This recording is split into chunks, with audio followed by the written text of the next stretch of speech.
రక్షకుడైన యేసుక్రీస్తు నామములో ఈ ఉదయకాలము దేవుని సన్నిధిలో ఉన్న దేవుని పిల్లలైన మీ అందరికీ నా హృదయపూర్వకమైన వందనాలండి. అందరికీ కూడా వందనాలు.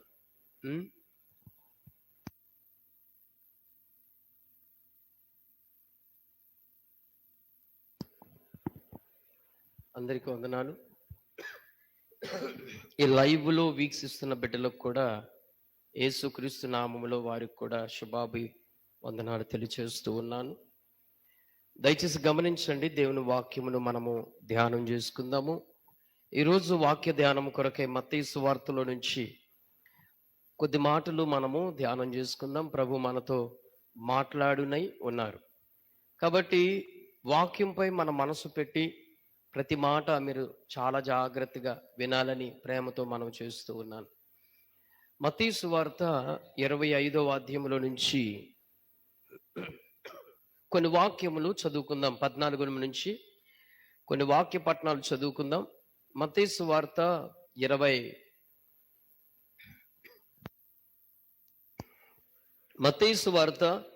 25వ అధ్యాయము.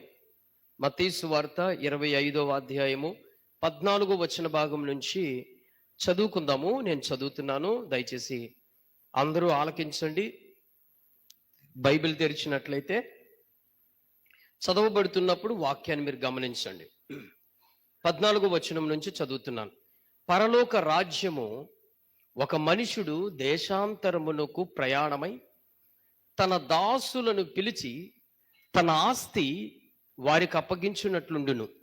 అతడు ఒకనికి 5 తలాంతులను, ఒకనికి 2, ఒకనికి 1 ఎవని సామర్థ్యము చొప్పున వానికిచ్చి వెంటనే దేశాంతరము పోయెను. 5 తలాంతులు తీసుకునిన వాడు వెళ్ళి వాటితో వ్యాపారము చేసి మరి 5 తలాంతులు సంపాదించెను. అలాగునే 2 తీసుకునిన వాడు మరి 2 సంపాదించును. అయితే 1 తలాంతు తీసుకునిన వాడు వెళ్ళి భూమి త్రవ్వి తన యజమానుని సొమ్ము దాచిపెట్టెను. బహుకాలమైన తరువాత ఆ దాసుల యజమానుడు వచ్చి వారి యొద్ద లెక్క చూచుకొనిచుండెను. అప్పుడు 5 తలాంతులు తీసుకునిన వాడు మరి 5 తలాంతులు తెచ్చి, అయ్యా, నీవు నాకు 5 తలాంతులు అప్పగించితివే, అవియుగాక మరి 5 తలాంతులను సంపాదించితినని చెప్పాను. అతని యజమానుడు, బలానమ్మకమైన మంచి దాసుడా, నీవు ఈ కొంచెములో నమ్మకముగా ఉంటివి, నిన్ను అనేకమైన వాటి మీద నియమించదను, నీ యజమానుని సంతోషములో పాలు పొందమని అతనితో చెప్పెను. అలాగున 2 తలాంతులు తీసుకుని వాడు వచ్చి, అయ్యా, నీవు నాకు 2 తలాంతులు అప్పగించితివే, అవియుగాక మరి 2 తలాంతులు సంపాదించుతునని చెప్పాను. అతని యజమానుడు, బలానమ్మకమైన మంచి దాసుడా, నీవు ఈ కొంచెములో నమ్మకముగా ఉంటివి, నిన్ను అనేకమైన వాటి మీద నియమించదను, నీ యజమాను చెప్పెను. తర్వాత 1 తలాంతు తీసుకుని వాడు వచ్చి, అయ్యా, నీవు విత్తని చోట కొయ్యవాడువు, చల్లని చోట పంట కూర్చుకుని వాడు అయిన కఠినుడినని నేను ఎరుగుదును గనుక నేను భయపడి వెళ్ళి నీ తలాంతును భూమిలో దాచిపెట్టి తిని, ఇదిగో నీది, నీవు తీసుకునమని చెప్పాను. కిందది పైది. అందుకు అతని యజమానుడు వాడిని చూచి, సోమరివైన చెడ్డదాసుడా, నేను విత్తని చోట కొయ్యవాడును, చల్లని చోట పంట కూర్చుకుని వాడునని నువ్వు ఎరుగుదువా? అట్లయితే నీవు నా సొమ్ము సహకారుల యొద్ద ఉంచవలసి ఉండెను, నేను వచ్చి వడ్డీతో కూడా నా సొమ్ము తీసుకుని ఉందినే అని చెప్పి ఆ తలాంతును వాని యొద్ద నుండి తీసివేసి 10 తలాంతుల గన వానికి ఇయ్యుడి. మోకరించండి, ప్రార్థన చేసుకుందాం. ప్రేమగల మా తండ్రి, దయగల మా ప్రభువా, ఈ ఉదయకాలం మీ సన్నిధిలో సంపూర్ణంగా నీ వాక్యాన్ని వినడానికి మా హృదయం తెరవండి. కఠిన హృదయం, బండబారిపోయిన హృదయం, సంచలతత్వమైన హృదయం మాలోంచి తొలగించండి. విని విడిచిపెట్టి కొట్టుకుని పోకున్నట్లు కాక వాక్యానుసారమైన భయం మాలో కలిగించండి. అట్టి మనసు మాకు ఇవ్వండి. అపవాది నుంచి మమ్మల్ని విడిపించండి. దేవా, నీ శక్తి మాకు సమృద్ధిగా దయచేయమని యేసుక్రీస్తు నామములో ప్రభువా, ఈ వాక్యం ప్రతి ఒక్కరి గుండెల్లో నాటింప చేయమని మా అందరితో మీరు మాట్లాడండి. మా పట్ల మీకున్న ఉద్దేశం ఏమిటి అనేది మాకు బయలుపరచండి ప్రభువా. నిలబడుతున్న నన్ను నీ సిలువ చాటును మరుగుపరిచి నీ బిడ్డలతో మీరే మాట్లాడమని, అపవాది క్రియలన్నీ లయపరచమని దేవా, వాక్కును బయలు వెళుతుండగా మా హృదయాలను తెరిచి మా మనసు నిశ్చయించుకునే కృప దయచేయమని యేసు నామములో ప్రార్థించి అడిగి పొంది ఉన్నాము తండ్రి, ఆమేన్.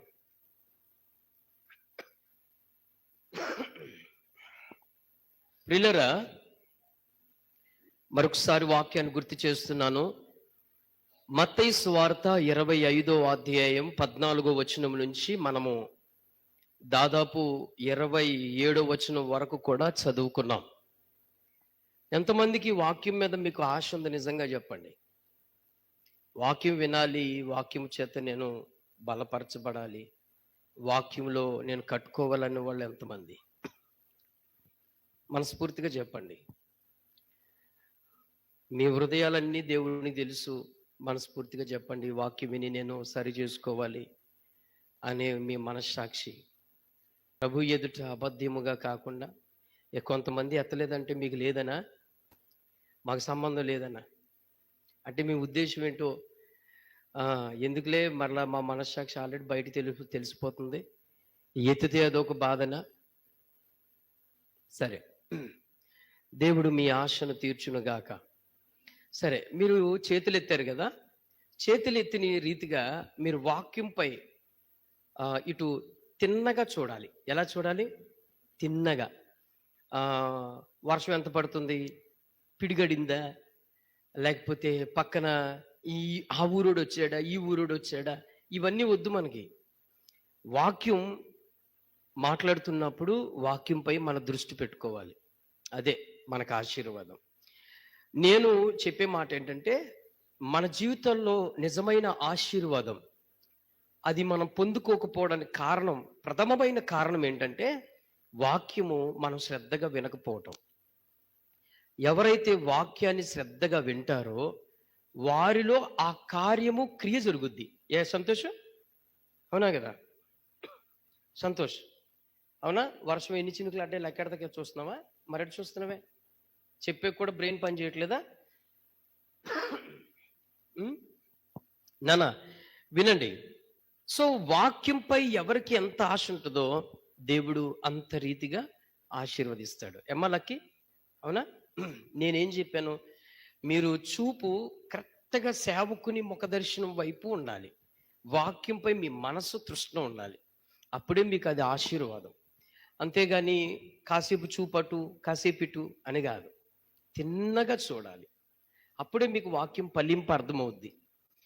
మీరు ఎందుకు వచ్చారో, మీరు ఏం పొందుకుని వెళ్ళారో మీకు అర్థమవుద్ది. నా ప్రియ దేవుని బిడ్డలారా, దేవుని వాక్యము కానీ ఈ రోజుల్లో మనము మన హృదయాల్లో పెట్టుకోకపోతే రాబోయే రోజుల్లో మన యొద్ద నుంచి పరిశుద్ధ గ్రంథం తీయబడుతుంది. ఇది గుర్తుపెట్టుకోండి. అది దగ్గరలో ఉంది, అతి దగ్గర సమయంలో ఉంది. ఇప్పుడు మనం 250 రూపాయలు పెట్టుకుంటే, కనీసం 300 రూపాయలు పెట్టుకుంటే నచ్చిన బైబిల్ తీసేసుకోవచ్చు. ఇంకొక 500 పెట్టుకుంటే, 1000 రూపాయలు పెట్టుకుంటే, 1200, 2000 రూపాయలు పెట్టుకుంటే నచ్చిన కలర్ బైబిల్, నచ్చిన మోడల్, నచ్చిన రంగుల బైబిల్ మనం తెచ్చుకునే రోజులు ఇవి కదా. ఇక కొంతకాలం అయిన తర్వాత నువ్వు 10,000 కాదు కదా, 50,000 రూపాయలు పెట్టినా నీకు బైబిల్ దొరకలేని రోజులు రాబోతున్నాయి. ఇది గుర్తుపెట్టుకోండి. ఆ రోజులు వచ్చినప్పుడు నీ దగ్గరున్న బైబిల్ కూడా తీసివేయబడుతుంది. అందుకే దేవుని వాక్యం మన గుండె లోతులో పెట్టుకోవాలా. ప్రతిరోజు పరిశుద్ధ గ్రంథం చదవాలని చెప్తున్నాను. ప్రతిరోజు చదవాల. మీరు బ్రష్ అలా చేస్తారో, ప్రతిరోజు బ్రష్ అలా చేస్తారో, అలాగే పరిశుద్ధ గ్రంథం ప్రతిరోజు చదువుకోవాలా. చెప్పండి, మీకు టిఫిన్ మీద తినేది ఏం తిందాం ఈరోజు? బజ్జీలు తిందామా, పునుగు తిందామా, పూరి తిందామా, సాంబార్ ఇడ్లీ తిందామా? వీటి మీద మనసు మీకుంది. ఒక పూటలో అరిగిపోయే టిఫిన్ మీద మీకు ఇంత మనసు ఉంటుంది. దేవుని వాక్యం ప్రతిరోజు చదువుకోవాలనే మనసు జనాలకి లేదు, ప్రజలకు లేదు. ఈరోజు ఉదయాన్నే లేచి మనం పరిశుద్ధ గ్రంథం చదువుకుందామనే తృష్ణ మనస్సు ఎంతమందికి ఉంది? నా ప్రియ దేవుని బిడ్డలారా, గుర్తుపెట్టుకోండి, ఆ రోజులు వచ్చినప్పటికీ మీ ప్రాణము నెమ్మది పడగలిగిన వాక్యం మీ వద్ద దొరకదు. మీ మనసు కుదుట పడేయడానికి నిలిచే వాక్యం మీ వద్ద ఉండదు. కాబట్టి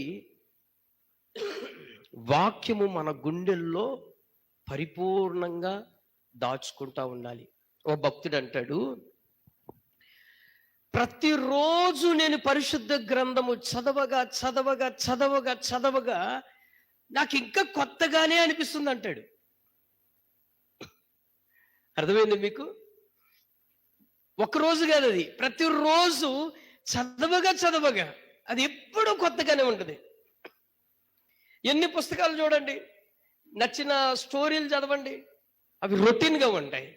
కానీ దేవుని వాక్యం జీవము గలదు కాబట్టి అది ఎప్పుడూ మెదులుతూ ఉంటాయి. సజీవం కలిగిన మాటలు. యేసు ప్రభు వారు చెప్పారు కదా, భూమి ఆకాశములు గతిస్తాయేమో కానీ నా మాట ఒక్కటైనను. దేవుని వాక్యము ఈ రోజుల్లో హృదయంలో దాచుకున్న వారు, గుండె లోతుల్లో పెట్టుకున్న వారు ధన్యులు. వారి యొద్ద ఏది కూడా ఏమి చేయలేదు. చాలా మంది ఏమంటారంటే, ప్రార్థన చేస్తున్నాం పాస్టర్ గారు, ఖాళీ లేక బైబిల్ చదవలేకపోతున్నాము అన్నవాళ్ళు ఉన్నారు.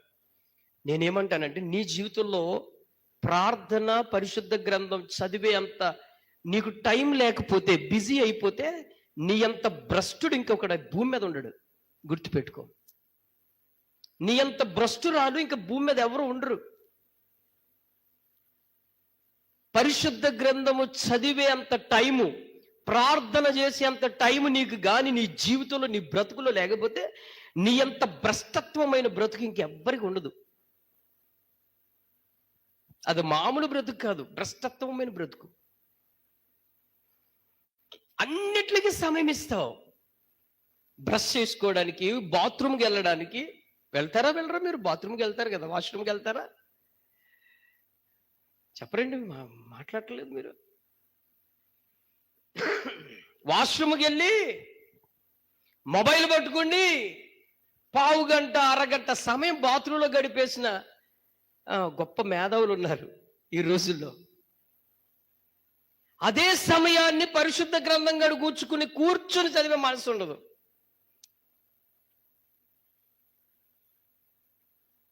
ఏం తిండి తిందామా అనే దాని మీద తృష్ణ ఉన్న వాళ్ళు ఉన్నారు. కానీ ఈరోజు పరిశుద్ధ గ్రంథం ఏ పుస్తకం చదువుదాం, ఆ పుస్తకాన్ని ఎంతవరకు చదువుదాం, కంప్లీట్ చేద్దామా లేదా అనే మనసు ఉండదు. అనుభవపూర్వకంగా చెప్తున్నాను, అనుభవంతో ఒక్కరోజు బైబిల్ చదవకపోతే నా ప్రాణానికి ఎలా ఉండేది తెలుసా? ఏదో పోయిందే, నా మనస్సాక్షికి శాంతి ఉండదు. ఇక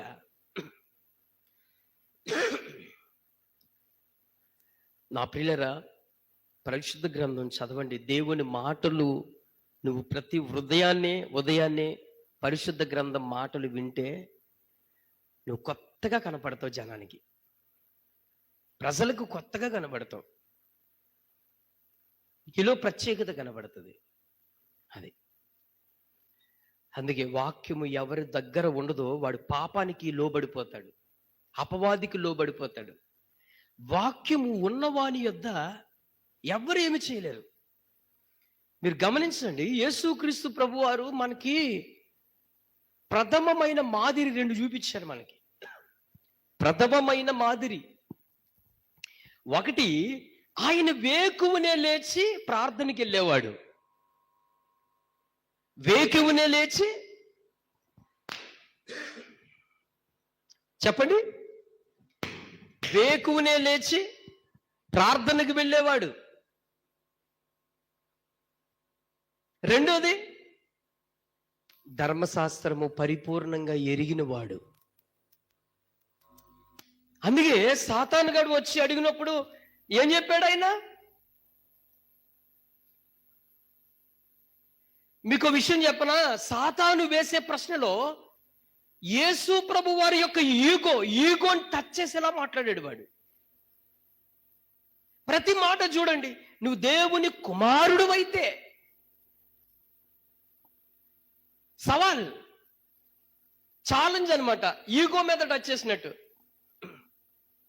నువ్వు దేవుని కుమారుడు అయితే, ప్రతి మాటలో వాడు అనేదండి, నువ్వు దేవుని కుమారుడు అయితే ఈ రాళ్లను రొట్టిగా చేసుకుని తిను. నువ్వు దేవుని కుమారుడు అయితే ఇదిగో ఈ రాజ్యం అంతా ఒక్క నిమిషంలో చూపించేశాడంట వాడు. యేసు ప్రభు వారు అపవాదిని వాక్యము చేత ఎదుర్కొన్నాడు. నువ్వు వాక్యం చదవు, వాక్యం నీ హృదయంలో పెట్టుకోవు, వాక్యం నీ గుండె లోతులో ఉండదు, చిన్నపాటి పాపం నిన్ను పడగొట్టేస్తుంది. చిన్నపాటి పాపం చూపుల్లో పడిపోతావు, మాటల్లో పడిపోతావు, కోపంలో పడిపోతావు, ఏదో ఒక క్రియలో తొట్టిల్లిపోతావు. అదే వాక్యం నీ గుండెల్లో ఉంటే అప్పుడు ఆ వాక్యం నిన్ను నిలబెడుతుంది. కోపమే నీ మనసులో రేగిందనుకో, ఆ సమయంలో వాక్యం నీకు నీ మనసును గద్దించి నిలబెడుతుంది. ఏమంటుందో తెలుసా? మనిషిని నీ కోపం దేవుని నీతిని నెరవేర్చదు. ఒకవేళ పాపంలో, ఒకవేళ చూపుల్లో పడిపోయావనుకో, ఆ టైంలో మోహపు చూపు చూచిన వాడు ఆమెతో పాపం చేస్తున్నాడని యేసు ప్రభు వారు చెప్పిన వాక్యం నీ గుండెల్లో భయం కలిగిస్తుంది. యేసోపు తన పరిశుద్ధత ఎలా కాపాడుకున్నాడో నిన్ను నిలబెడుతుంది. నా ప్రియ దేవుని బిడ్డలారా, మనస్ఫూర్తిగా చెప్తున్నాను, ప్రతిరోజు ప్రార్థన చేయాలి, ప్రతిరోజు వాక్యము అదే రీతిగా చదవాలి. నేను మీకు ఈ నెలాఖరి కల్లా టైం ఇచ్చాను. ఆది కాండము కంప్లీటెడ్గా చదవాలి మీరు. ఆది కాండము మీకు క్విజ్ ఉండదని చెప్పానా? ఆది కాండము పరిపూర్ణంగా చదవాలి, చక్కగా చదవాలి. మీ మనసు దాని మీద ఏకాగ్రత చేసుకోండి, దేవుడే మిమ్మల్ని నడిపిస్తాడు. కాబట్టి ఇప్పుడు మనం చదువుకున్న వాక్యంలో నుంచి చాలా మర్మముతో కూడిన విషయాలు ఇవి. మనం చాలా జాగ్రత్తగా గమనించాలి. మనం చదివిన ఈ వాక్యము విషయం అయితే, ఒక మనుష్యుడు దేశాంతరమునకు పోవచ్చు ఉన్నాడంట. ఆ మనుష్యుడు ఎవరు అనంటే యేసు క్రీస్తు ప్రభువారు. ఆ మనుషుడు ఎవరు? యేసు క్రీస్తు ప్రభువారు ఈ లోకానికి వచ్చారని రాలేదా? వచ్చారు. ఆయన చేయాల్సింది చేశారు. మనకి ఇవ్వాల్సినవి కూడా చెప్పండి, మనకి ఇవ్వాల్సినవి కూడా ఇచ్చారు. ఇవ్వలేదన్న వాళ్ళు ఎంతమంది? మాకేమి ఇవ్వలేదండి అన్న వాళ్ళు ఎవరైనా ఉన్నారా? మాకేమి ఇవ్వలేదండి యేసు ప్రభువారు వచ్చి ఏమి ఇవ్వలేదని అన్నవాళ్ళు ఎవరన్నా? పోనీ ఏమి ఇచ్చారో ఎంతమంది కన్నా గుర్తుందా? ఆయన ఏమి ఇచ్చాడు అనేది గుర్తుందా ఎంతమందికి? పోనీ ఏమి ఇచ్చాడు అనుకుంటున్నారు మీరు చెప్పండి అమ్మా. ఆయన రక్షణ వస్త్రం ఇచ్చాడు, ఓకే, ప్రాణం ఇచ్చాడు, అది కాదు. మనకి ఇచ్చినవేంటి? ఈరోజు అదే జాగ్రత్తగా వినండి. సరే, కంగారు పడద్దు, నేను చెప్తాను. మీరు ఎక్కడెక్కడో వెళ్ళిపోతున్నారు. కాదు, అలా కాదు. ఇచ్చినవి వేరు కొన్ని ఉన్నాయి మనకి. అయితే ఇక్కడ ఒక యజమానుడిని మనం చూస్తున్నాం. ఈ యజమానుడు ఏం చేశాడంటే, ఆయనకి దాసులు ఉన్నారు. ఆ దాసులు పిలిచి, అరే అబ్బాయి, నీకు 5 తలాంతులు ఇస్తున్నాను అన్నాడు. అంటే మన మనుషుల యొక్క భౌతిక విషయాన్ని బట్టి ఆలోచిస్తే కొన్ని డబ్బులు ఇచ్చాడు అనుకోండి, కింద దానికి డబ్బులని కూడా రాయబడింది. ఇచ్చిన తర్వాత ఒకడికి కొంత డబ్బులు ఇచ్చాడు. కింద ఫుట్ నోట్ లో 3,600 రూపాయలు ఇచ్చాడని రాయబడింది. ఓకే, రెండో వాడిని పిలిచి కూడా వాడికి కూడా అందులో సగం ఇచ్చాడు. మూడో వాడికి కొద్ది రూపాయలు ఇచ్చాడు. ఇక్కడ జాగ్రత్తగా వినండి. ముగ్గురిని పిలిచి ముగ్గురికి ఒక్కొక్కరికి ఒక్కొక్క వంతుగా ఇచ్చాడు. ఇచ్చిన తర్వాత మొదటి వాడు బహు జాగ్రత్తగా ఇచ్చిన ఆ రూపాయలను, ఇచ్చిన ఆ తలాంతులను జాగ్రత్త పెట్టుకుని వాడి యొద్ద ఎవ్వడూనూ దొంగిలించకుండా, ఎవ్వడూ పట్టుకుని పోకుండా మరి విశేషముగా జాగ్రత్త పెట్టుకుని ఆయన వచ్చు వరకు నిలకడగా పెట్టుకున్నాడు. రెండో వాడు కూడా ఆడికిచ్చిన దాంట్లో కొద్దిగా సంపాదించాడు. వీళ్ళిద్దరూ బాగానే కొద్దిగా నిలబెట్టేశారు. మూడో వాడు ఏం చేశాడంటే, ఇక ఆడు ఏమొస్తాడులే, ఆడు ఇప్పుడు ఎక్కడ వస్తాడులే, ఆడు ఏమైపోయి ఉంటాడు, ముసలోడు అయిపోయి ఉంటాడు, చచ్చిపోయి ఉంటాడు, ఎక్కడో ఉండిపోయి ఉంటాడు, ఆడు వస్తాడా ఏముందనే, అవసరమైతే వాడిని పార తీసుకుని కొంత మట్టి తీసి ఆ వేసి కప్పెట్టేశాడు. వచ్చిన తర్వాత అయ్యే ఇద్దాంలే అని వీడు శుభ్రంగా పడుకున్నాడు. రాగా రాగా రాగా రాగా టైం అవగా వచ్చేసాడు యజమానుడు. వచ్చిన తర్వాత పిలుస్తున్నాడు, రండి నా పనివారులారా రండి అని పిలిచాడు. వీళ్ళందరూ వచ్చేసారు. వాళ్ళు ముగ్గురు. ముందువాడు మొదటివాడు పరిగెత్తుకుంటూ వచ్చేసాడు, రెండో వాడు కూడా వచ్చాడు, మూడో వాడు వచ్చాడా, సరే వచ్చాడులే అంటూ నిద్రలో నుంచి లేచి మెల్లగా ఆ తుండు దులుపుకుంటూ భుజం మీద వేసుకుంటూ తాయితీగా నడుచుకుంటూ వచ్చాడు. మొదటివాడు అన్నాడు, అయ్యా నడుము వంగి తల వంచి నమస్కరించి, అయ్యా నాకు 5 ఇచ్చావు కదా, ఆ 5కు 5 నేను సంపాదించాను. ఇంకొకడు, అయ్యా నువ్వు 2 ఇచ్చావు కదా, 2కు బదులు నేను ఇంకొక 2 సంపాదించాను. ఇప్పుడు అన్నాడు, రే మీరు నమ్మకమైన వాళ్ళరా, మీరు చాలా మంచి వాళ్ళరా, నమ్మకమైన వాళ్ళు. రే నేను ఇచ్చిన సొమ్మును మీరు వృధా చేయలేదురా, దారబోయలేదు, దోపిడీ గడికి ఇవ్వలేదు, నిలబెట్టారు, మీరు నమ్మకమైన వాళ్ళరా అని చెప్పి ఇక్కడ నుంచి నాతోనే మీరు ఉండండిరా అని చెప్పాడు వాళ్ళిద్దరిని. సరే మూడో వాడిని అడిగాడు, రే బాబు మరి నువ్వేంట్రా అంటే, ఆడు ముఖం మార్చుకుని, ఇచ్చారండి, ఇచ్చారు, అదే ఇక నువ్వు ఎక్కడ వస్తావులే ఏమవుతావులే అని చెప్పి, ఇక నాకేమో ఖాళీ లేదు, నాకేమో సమయం లేదు, నా పని నేను చేసుకోవడం సరిపోయింది, తినడం నిద్రపోవడం అలసిపోవడం ఏదో నా పని అయిపోయింది. పారత వేసి అది పట్టుకుని ఆ రుమాలకు కట్టుకున్న రూపాయలు పట్టుకొచ్చి చేతిలో పెట్టేసి చాలా పొగరబోతుగా సమాధానం చెప్పాడు.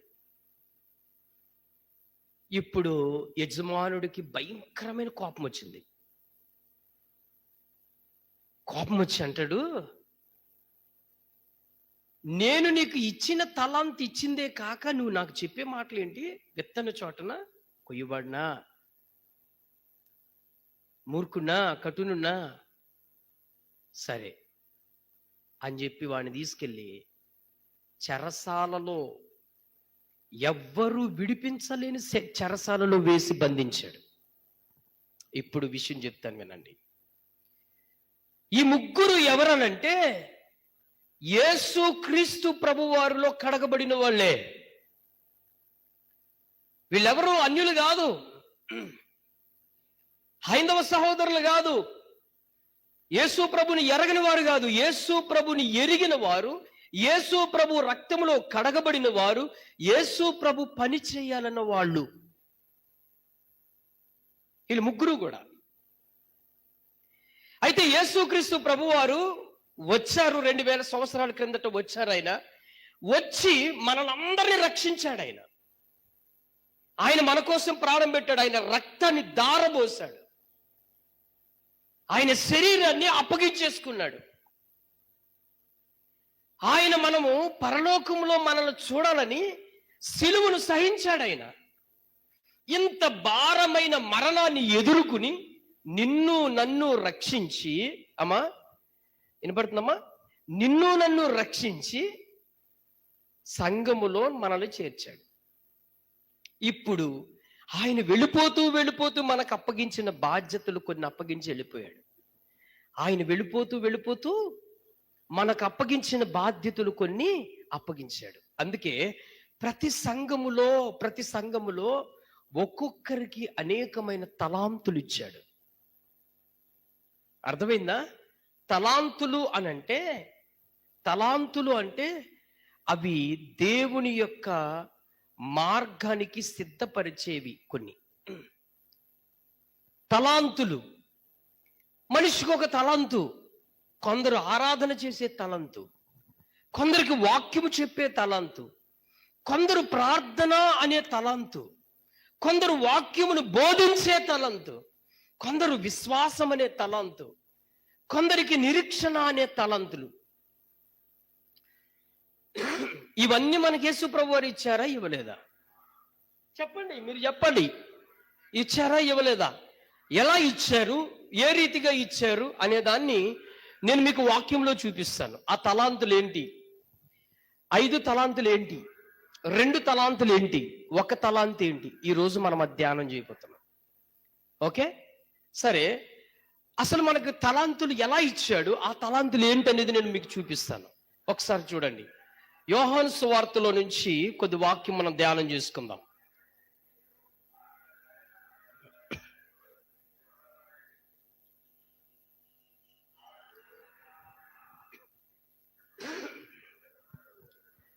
యోహాను సువార్త 14వ అధ్యాయం.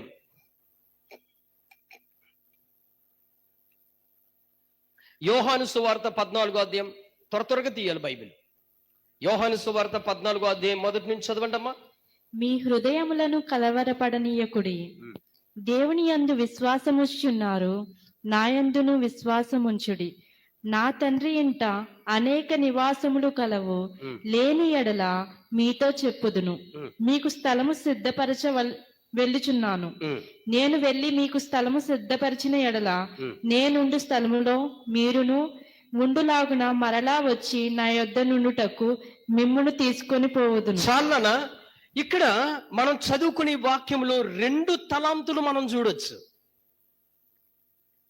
విజ్ఞారా, నా వైపు చూడాలి. ఎన్ని తలాంతులు? 2 తలాంతులు చూడొచ్చు. యేసు ప్రభు వారు శిష్యులతో ఏం చెప్తున్నాడంటే, మీ హృదయాలను కలవరపడనివ్వద్దు. ఎందుకని కలవరపడుతున్నారు వీళ్ళు? యేసు ప్రభుతో ఇన్నాళ్ళు ఉన్నారు కదా.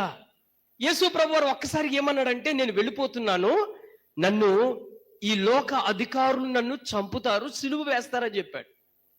ఇప్పుడు దాకా శిష్యులకి కొదువు లేదు.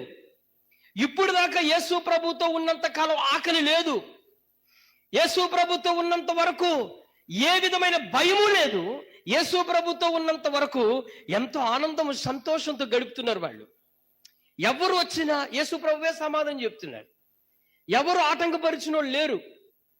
వీళ్ళకి ఏంటంటే, యేసు ప్రభు ఉన్నాడు కాబట్టి, ఇక యేసు ప్రభు మనతో ఉన్నాడు కాబట్టి మనకు భయం లేదు అని నిశ్చితమైన ధైర్యం కలుగున్నారు వీళ్ళు. ఒక్కసారిగా యేసు ప్రభు వారు అన్నారు, నేను వెళ్ళిపోతున్నానయ్యా అని చెప్పినప్పుడు వీళ్ళకి ఏమైపోయిందంటే, ఒకవేళ యేసు ప్రభు వారు వెళ్ళిపోతే మన పరిస్థితి ఏంటి, యేసు ప్రభు వారు వెళ్ళిపోతే మన బతుకులేంటి? ఇక్కడ జాగ్రత్తగా వినండి. యేసు ప్రభుని నమ్మిన తర్వాత వాళ్ళు కొన్ని వదిలేసుకున్నారు కదా, మరలా వీళ్ళకి ఏమి లేదు, ఏమి లేదు, ఏమి లేదు. చెప్పండి, ఏం వదిలేసుకున్నారు? మీరు అర్థమవుతుందా? మీరు చాలా యాక్టివ్గా ఉండాలి. ఏం వదిలేసుకున్నారు వీళ్ళు? సముద్రంలో వేటాడే దోణెను, వలలు, వాళ్ళు వృత్తిని కూడా పూర్తిగా వదిలేశారు. ఇప్పుడు వీళ్ళకి సంపాదన లేదు, ఆహారం అసలు లేదు. ఎందుకనంటే, యేసు ప్రభువు లేకముందు వాళ్ళు దోణేసుకుని 2 వలలు ఇచ్చుకుని సముద్రంలోకి వెళితే తినడానికి, బ్రతకడానికి 4 రూపాయలు వచ్చేవి. ఇప్పుడు యేసు ప్రభు వారు వచ్చిన తర్వాత వీళ్ళు వేటాడడానికి కానీ, ధనం సంపాదించుకోవడానికి కానీ ఏ విధమైన రూపాయితో పని లేదు. ఎందుకంటే అన్ని యేసు ప్రభు వారే చూసుకున్నారు. ఇక ఒక మాటలో చెప్తాను, యేసు ప్రభు వారు పేతురు పన్ను కూడా యేసు ప్రభు వారు కట్టాడు. అంటే ఇక చెప్పండి, 12 మంది శిష్యులకి ఏమీ కరువు లేదు, కష్టం లేదు, బాధ లేవు అసలు కదా. అంతేనా? యేసు ప్రభు వారు వీళ్ళతో ఉన్నంత వరకు ఏ బాధ లేదు. ఇప్పుడు సడన్ గా యేసు ప్రభు వారు వెళ్ళిపోతూ ఉంటే వీళ్ళు హృదయాలు ఏమైపోయినాయి అంటే, ఒక్కసారిగా కలవరపాటు అయిపోయింది. ఇప్పుడు మీ ఇంట్లో మీ కుమారుడికి కానీ పెళ్లి చేశారనుకోండి, వాడిని ఒక్కసారిగా, అబ్బాయి నువ్వు పెళ్లి చేసుకున్నావు కాబట్టి నీ భార్య నువ్వు వేరే కాపురం పెట్టి మీకుండ మీరు వండుకోండి, మా బతుకులు మేము బతుకుతాం, మీ బతుకులు మీరు బతకండి అన్నాడు అనుకోండి. అనిన తర్వాత వాళ్ళు ఎలా ఫీల్ అవుతారు? భలే విడగొట్టేస్తావు నాన్న, చాలా సంతోషం, మాకు స్వేచ్ఛ లేకుండా బతుకుతున్నాం, ఇప్పుడు శుభ్రంగా మేము బతుకుతాం అని అంటారు. ఏ కోడికైనా అంటాడా? వెంటనే వాళ్ళకి కలవరపాటు వస్తుంది. ఎలా బ్రతకాలి ఇప్పుడు దాకా నాన్న అమ్మ కూరగాయలు తెచ్చారు, ఉప్పు కారం వాళ్ళే చూసుకున్నారు, అసలు ఇప్పుడు దాకా డబ్బులు లేకపోయినా అన్ని వాళ్ళే పెట్టారు. ఇప్పుడు సడన్ గా మనం కాపురాన్ని విడగొడితే మన పరిస్థితి ఏంటి? ఇది కదా భయం. అయితే యేసు ప్రభుతో ఉన్న ఈ 12 మంది శిష్యులకి అదే భయం పట్టింది. ఎలా యేసు ప్రభు వారు లేకపోతే మనతో ఎలా అన్నప్పుడు యేసు ప్రభు వారు వాళ్ళకి ఇచ్చిన మొట్టమొదటి తలంతు, మంచి బలమైన తలంతు ఏంటంటే విశ్వాసం అనే తలంతు ఇచ్చాడు ఆయన. చెప్పండి, ఏం తలంతు అది? విశ్వాసము. ఇగో ఈ రోజు చెప్తున్నా, యేసు ప్రభు వారు శిష్యులకు మాత్రమే ఇచ్చాడా? కాదు, తన్ను విశ్వసించిన ప్రతి ఒక్కరికి ఇచ్చాడు ఆయన. ఎవరైతే దేవుని పిల్లలు అని ఆయన సంఘములోకి వచ్చారో ప్రతి ఒక్కరికి ఇచ్చాడు. నా యందు విశ్వాసం ఉంచుడి అన్నాడా? నా యందే విశ్వాసం ఉంచుడి. ఏం విశ్వసించాలి ఆయన యందు అని అంటే, ఆయన అన్నీ మన పట్ల చెయ్యగలవాడని, మన స్థితిగతులన్నీ కూడా ఆయన మార్చగలవాడని, ఆయన యందు మన విశ్వాసం అనే తలాంతు మనం పట్టుకోవాలి. ఇక్కడ ఉన్న వాళ్ళందరికీ తలాంతు ఉందా లేదా? మాట్లాడాలి మీరు. ఇప్పుడు 5 తలాంతుల్లో ఇది ఒకటో తలంతు. చెప్పండి, ఎన్నో తలంతు అన్నా? 5 తలంతులు గల వాడికి మొట్టమొదటి ఇచ్చాడు? చెప్పాలి, విశ్వాసము. ఈ విశ్వాసం అనే తలంతు ఒకటి. రెండో తలాంతు ఏంటో తెలుసా? నిరీక్షణ అనే తలాంతు. చెప్పండి, చెప్పాలి, ఏం తలాంతు ఇది? నిరీక్షణ అంటే ఎంతమందికి తెలుసు? నిరీక్షణ అనే తలాంతు హెబ్రీయుల గ్రంథంలో, హెబ్రీయుల పత్రిక భక్తుడు చూడండి, హెబ్రీయులు రాసిన పత్రికలో ఆ మాట రాయబడతారు చూడండి.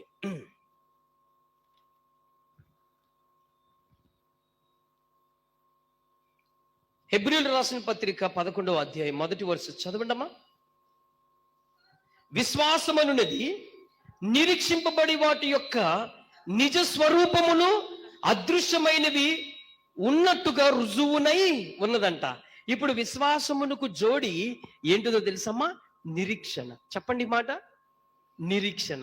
ఇదిగో విశ్వాసము అని అంటే ఆయన మనం నమ్మాము, మన అవసరతలు, మన అక్కర్లు, మన భవిష్యత్తు, మన జీవితాలన్నీ ఆయనే చూసుకుంటాడు. అది విశ్వాసం.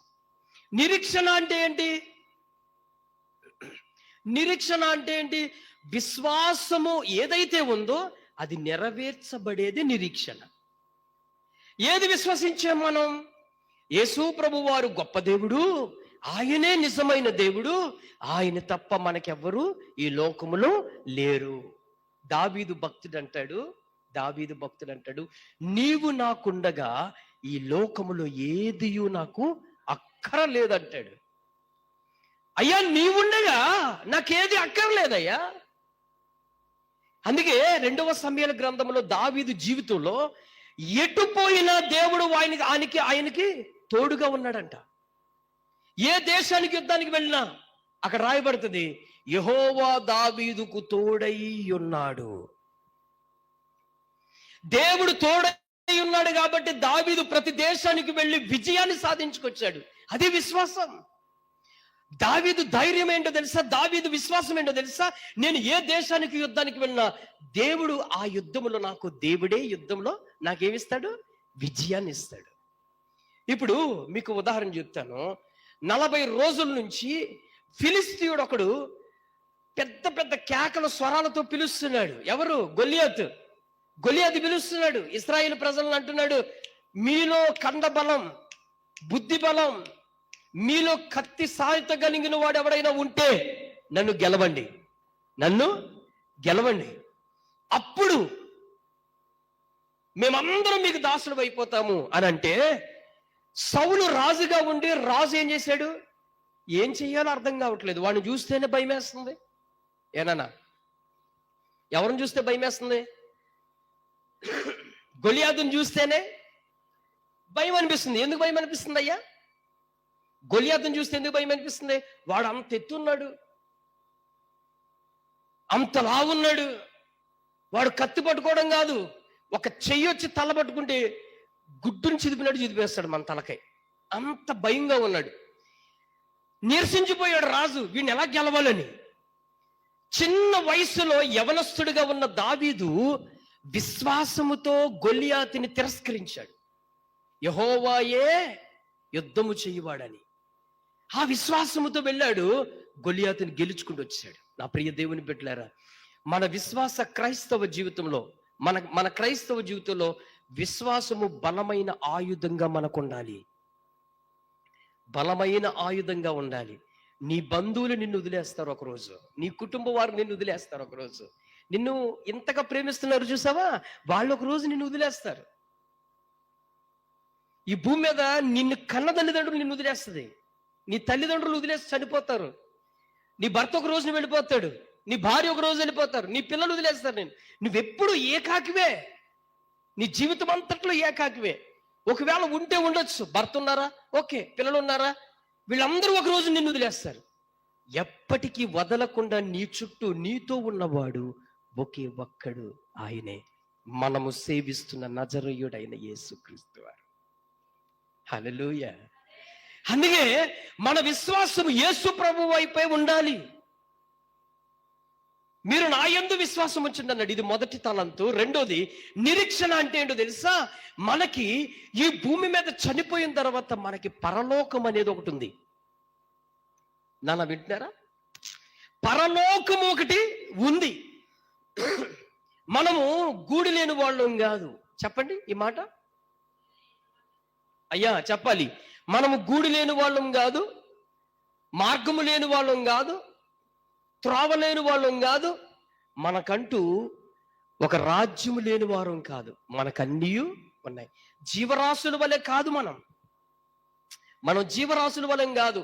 రోడ్డు పైన కుక్క చచ్చిపోతే అరే చచ్చిపోయింది ఇంకా దాన్ని వదిలేస్తారు, అలాంటి వాళ్ళం కాదు. మనం చనిపోయిన తర్వాత మన ఆత్మ దేవుని ఎదుట నిలబడే రోజు ఉంది మనకి. ఇది శాశ్వత రాజ్యం కాదు. మనకంటూ శాశ్వతమైన రాజ్యం పరలోక రాజ్యం. ఇది రెండవ తలంతు. ఎన్నో తలంతు ఇది? రెండవ తలంతు. ఇప్పుడు ఎన్ని ఉన్నాయి? ఇంకా 3 తలాంతులు ఉన్నాయి. ఈ 3 తలాంతులు కూడా చాలా శ్రేష్టమైనవి, చాలా శ్రేష్టమైనవి. ఈ 3 తలాంతులు కూడా ఇంకా మొట్టమొదటిది విశ్వాసము, రెండవ తలాంతు నిరీక్షణ, మూడవ తలాంతు ఏంటంటే చూడండి, ఆ మాట చదువుకుందాం. హెబ్రీలు రాసిన పత్రిక 10వ అధ్యాయము.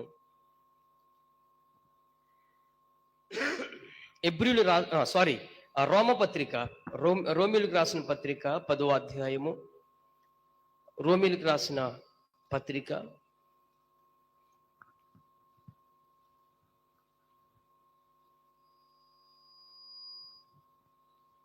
చదవండి అమ్మా. 8వ వచనం చదువునా. అదేమని చెప్పుచున్నది, వాక్యము నీ యొద్దను నీ నోటను నీ హృదయములోను ఉన్నది, అది మేము ప్రకటించు విశ్వాస వాక్యమే. అదేమనగా యేసు ప్రభువని నీ నోటితో ఒప్పుకొని దేవుడు మృతులలో నుండి ఆయనను లేపెనని నీ హృదయమందు విశ్వసించిన ఎడల నీవు రక్షింపబడుదువు. ఏం చేయమంటున్నాడు తర్వాత ఇంకా చదువమ్మా. ఏలయనగా నీతి కలుగునట్లు మనుష్యుడు హృదయములో విశ్వసించును, రక్షణ కలుగునట్లు నోటితో ఒప్పుకొనును. ఏమనగా ఆయన యందు విశ్వాసముంచు వాడెవడును సిగ్గుపడడని లేఖనము చెప్పుచున్నది. 13వ వచనం చదువమ్మా. 13వ వచనం. ఎందుకనగా ప్రభువు నామమును బట్టి ప్రార్థన చేయు వాడెవడో వాడు రక్షింపబడును. ఇది మెయిన్. 13వ వచనం చూడండి, ఎన్నో తలందంటే ఎందుకనగా ప్రభు నామమును బట్టి ప్రార్థన చేయువాడెవడో వాడు రక్షింపబడును.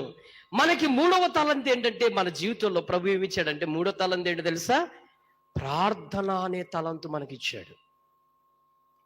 ఎన్నో తలంతి అంటే ఇది ప్రార్థన. ఈ ప్రార్థన చేయువాడు, నిత్యము ప్రార్థన చేయువాడు ఏమవుతాడంట? రక్షింపబడుదుడు. నిత్యము ప్రార్థన చేయువాడు రక్షింపబడతాడు. అందుకే యేసు ప్రభువారు తన శిష్యులకి ప్రార్థన నేర్పాడు. మత్తయి సువార్త 5వ అధ్యాయంలో ఆయన ఏం ప్రార్థన నేర్పాడమ్మా? పరలోకమందున్న మా తండ్రి, నీ నామము పరిశుద్ధపరచబడును గాక, నీ రాజ్యము మాకొచ్చును గాక. ఇప్పుడు విషయం ఏంటండి, ఇప్పుడు యేసు ప్రభువారు యేసు ప్రభు వారు శరీరదారుడై శిష్యులతో ఉన్నప్పుడు ముఖాముఖిగా మాట్లాడుకునేవారు. ఇప్పుడు మాట్లాడుకోవడానికి లేదు. మరి ఎలా మాట్లాడడానికి ఆధారం? ఎలా మాట్లాడాలి ఇప్పుడు? దాన్నే ప్రార్థన ద్వారా మాట్లాడటం. మనందరికీ దేవునితో మన సమస్యలు, మన కష్టాలు, మన పరిస్థితులు, మన ఇబ్బందులు యేసు ప్రభు వారు తిరిగి వచ్చే వరకు కూడా మనకి ఇబ్బందులన్నీ, మన బాధలన్నీ చెప్పుకోవాలంటే మనకంటూ టైం టేబుల్ ఇచ్చాడా? నేను ఈ టైంలో ఓపెన్ అయి ఉంటుంది, ఈ టైంలో నేను ఖాళీ లేను, ఈ టైంలో మీరు రావచ్చు, సండే సెలవు, మండే ఓపెన్ అయి ఉంటుంది అని బ్యాంకా? లేకపోతే గవర్నమెంట్ ఆఫీసులాగా? నెవర్. ఈ మాట చెప్పండి, 24 days 7 అని రాయబడతా. చూసావా? విన్నారు కదా మీరు? ఎప్పుడైనా చూసారా? 24/7 అంటే ఏంటన్నా?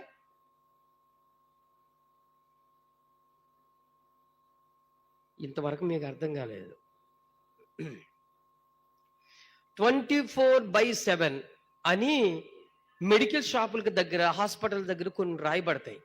అంటే వారం, 7 అంటే వారం రోజులు, 24 అంటే రోజుకొచ్చి 24 గంటల్లో కూడా, అంటే వారం రోజుల్లో కంటిన్యూగా ఉంటుంది మా హాస్పిటల్, మెడికల్ షాప్ అది ఉంటుంది, లేకపోతే ఆఫీస్ ఉంటుంది.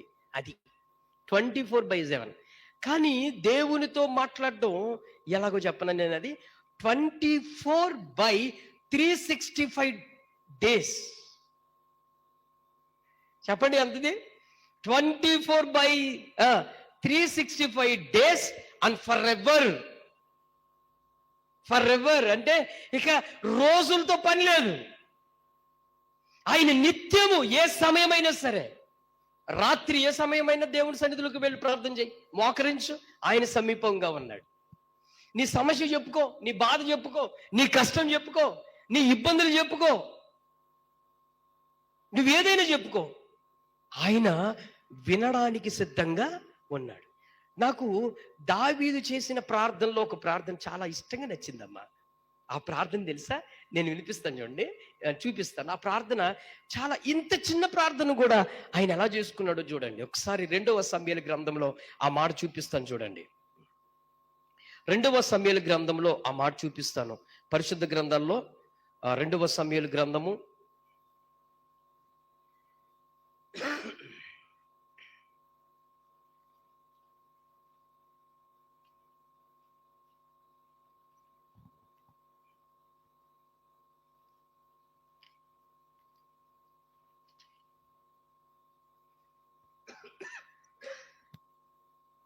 చూడండి. 2వ సమూయేలు గ్రంథం 15వ అధ్యాయం. 2వ సమూయేలు గ్రంథం 15వ అధ్యాయం. 2వ సమూయేలు గ్రంథం 15వ అధ్యాయం 31వ వచనం చదువుదాం. అంతలో ఒకడు వచ్చి అబ్షాలోము చేసిన కుట్రలో అహీతోపెలు చేరియున్నాడని దావీదునకు తెలియజేయగా, దావీదు యెహోవా అహీతోపెలు యొక్క ఆలోచనను చెడగొట్టుమని ప్రార్థన చేశాను. ఏం ప్రార్థన చేశాడండి? ఆలోచన చెడగొట్టు. చూడండి, బంగారం కోసం, బంగ్లా కోసం, ఆస్తులైశ్వర్యాల కోసం కాదు, ఒక చిన్న ప్రార్థన చేస్తున్నాడు. ఏమన్నా తెలుసా?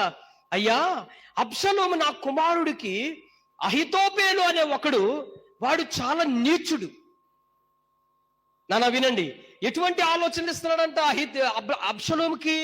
నీ దావీదు నీ తండ్రిని చంపేయి, ఎప్పటికి నువ్వు రాజుగా ఉంటావు, ఇదిగో నీకు విరోధులైన ఈ ప్రజల్ని చిత్రహింసలు చేయద్దు గాని అని అబ్షలోముని పురుకొలుపుతా ఉన్నాడు, రెచ్చగొడుతా ఉన్నాడు, ఆలోచనలు చేస్తా ఉన్నాడు. ఒకడు వచ్చి చెప్తున్నాడు, ఇప్పుడు దావీదు కుమారుడికి గౌరవించి, కుమారుడు మేము కొట్టుకుంటే బాగోదు కదా, తండ్రి కొడుకులు కొట్టుకుని చచ్చారా పదవి కోసం అని జనమందరూ అనుకుంటారు, కాబట్టి మనమే తగ్గించుకుని నా కుమారుడు రాజు అవుతే అవ్వెళ్ళే, మనమే దూరంగా వెళ్ళిపోదామని చెప్పి దావీదు తన సైన్యాన్ని తీసుకుని ఒలివ కొండల వైపు వెళ్ళిపోతూ ఉంటే ఒకడు పరిగెత్తుకుని వచ్చి, రాజా దావీదా, ఇదిగో నీ కుమారుడైన అబ్షలోముతో ఒకడున్నాడు. వాడెవరో తెలుసా? వాడు మంత్రి అంటాడు పేరు. ఆడి మంత్రి, ఆడి పేరు అహీతోపెలు.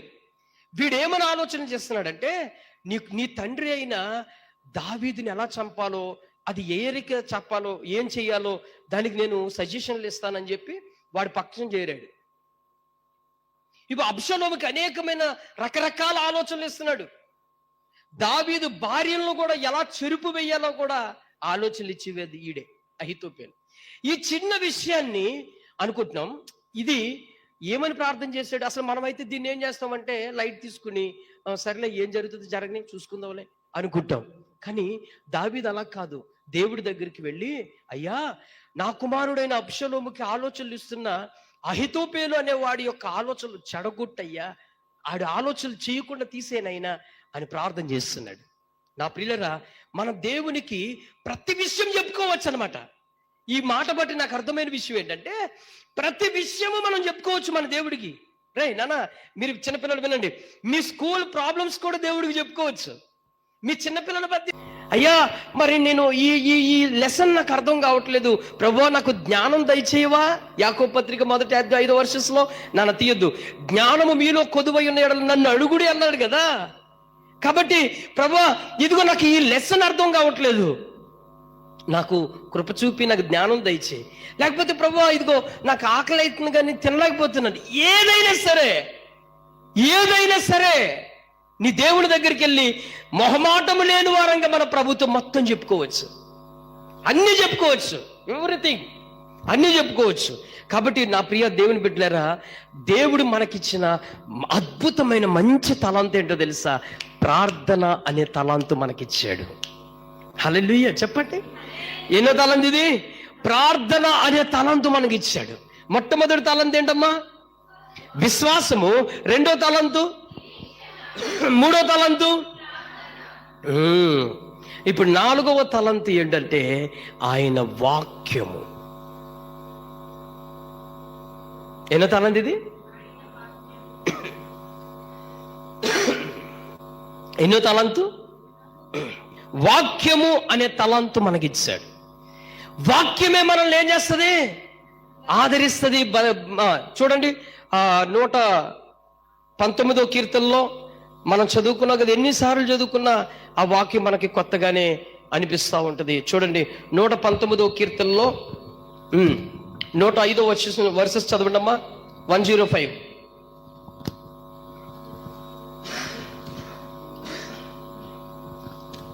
చదవాలన్నా అమ్మా. నీ వాక్యము నా పాదములకు. తర్వాత ఇంకొక చోట ఏమని రాయబడింది? 50వ వచనం, 119 50వ వచనం. నీ వాక్యము నన్ను బ్రతికించి ఉన్నది, నా బాధలో ఇదే నాకు నెమ్మది కలిగించి. చూడండి, మనము కలవరము భయము నొందకుండా అసలు ఎలా నడుచుకోవాలి, ఈ త్రోవలో ఎలా వెళ్ళాలి, ఈ స్థితిగతుల్లో మనం ఎలా వెళ్ళాలి, అసలు మనకి మార్గం ఏది అని ఆలోచిస్తున్న ఆ సందర్భాలు బట్టి దేవుడు మనకిచ్చిన ఆదరణ కలిగినది ఏంటో తెలుసా? వాక్యం. వాక్యం అనే ఖడ్గాన్ని మనకు ప్రభు ఇచ్చాడు. ఏ పాపాన్నైనా ఎదిరించగలిగిన శక్తి దేనికుంది? వాక్యానికే ఉంది. చెప్పండి, దేనిదైనా దేనికైనా సరే, దేన్నైనా ఎదిరించగలిగిన అపవాది యొక్క క్రియలు కానీ, సాతాను యొక్క తలంతులు కానీ, ఆడు తలంపులు కానీ, లేకపోతే వాడు చేసే పన్నంగాలు కానీ, ఏదైనా ఎదుర్కోగలిగిన శక్తి వాక్యానికే ఉంటుంది.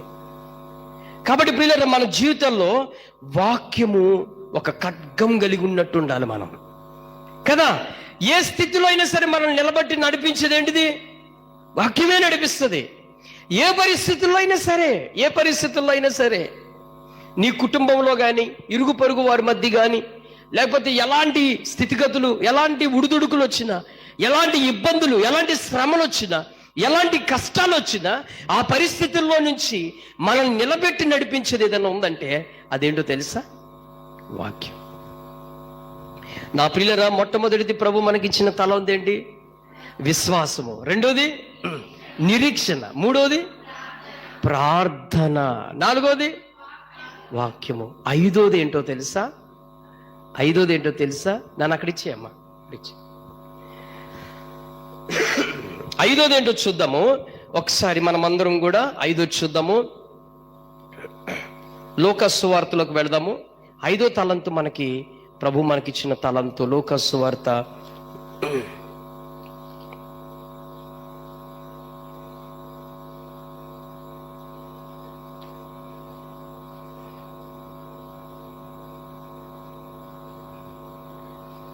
28వ సువార్తలోకి వెళ్దాము. మత్తయి సువార్త 28వ అధ్యాయం. మత్తయి సువార్త 28వ అధ్యాయం. మత్తయి సువార్త 28వ అధ్యాయం 19వ వచనం చదవండి అమ్మా. కాబట్టి మీరు వెళ్ళి సమస్త జనులను శిష్యులుగా చేయండి. తండ్రి యొక్కయు కుమారుని యొక్కయు పరిశుద్ధాత్మ యొక్కయు నామములోనికి వారికి బాప్తిసమిచ్చుచు నేను మీకు ఏ సంగతులను ఆజ్ఞాపించితునో వాటన్నిటినీ గైకొనవలెనని వారికి బోధించుడి. చాలు. దేవుడు మనకిచ్చిన 5వ తలంతు ఏంటో తెలుసానా? 5వ తలంతు రక్షించే తలంతు. అంటే మనము ఏంటో తెలుసా? విశ్వాసులు అనేక మందిని శిష్యులుగా చేసే తలంతు ఇచ్చాడు. ఇప్పుడు చెప్పండి, మొట్టమొదటి తలంతు ఏంటి? విశ్వాసము. రెండో తలంతు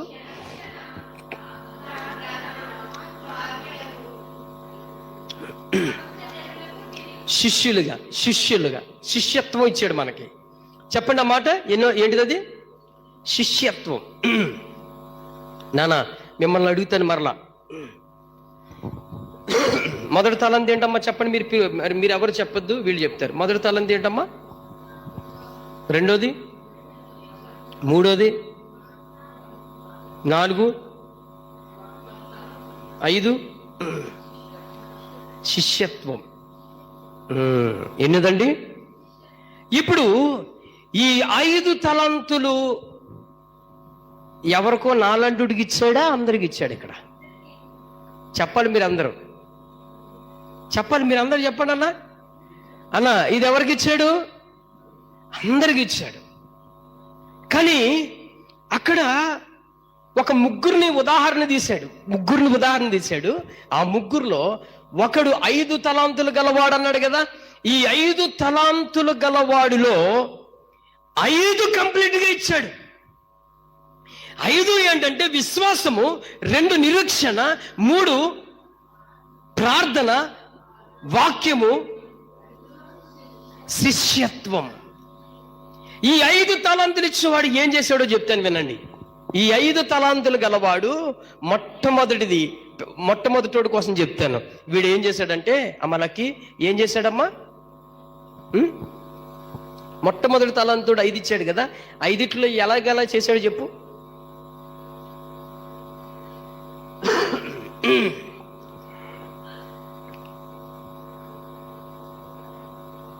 అమ్మా మరి వింటున్నావా? వినాలి, జాగ్రత్తగా వినాలి. మీకు మరి చెప్తున్నాను. ఎవరైతే వింటలేదో నేను వాళ్ళని అడుగుతా. నాలా వింటున్నారా? జాగ్రత్తగా వినండి. ఈ 5 తలాంతులో మొదటి వాడికి ఇచ్చాడు కదా, 5 తలాంతులు ఇచ్చాడు. వీడు ఏం చేశాడంటే మొట్టమొదటి తలంతి ఇచ్చాడు కదా, విశ్వాసం. వీడి తలంతి ఏంటంటే, ప్రభువా అయ్యా మరి నీవు తప్ప నాకు దిక్కు ఎవరున్నారయ్యా?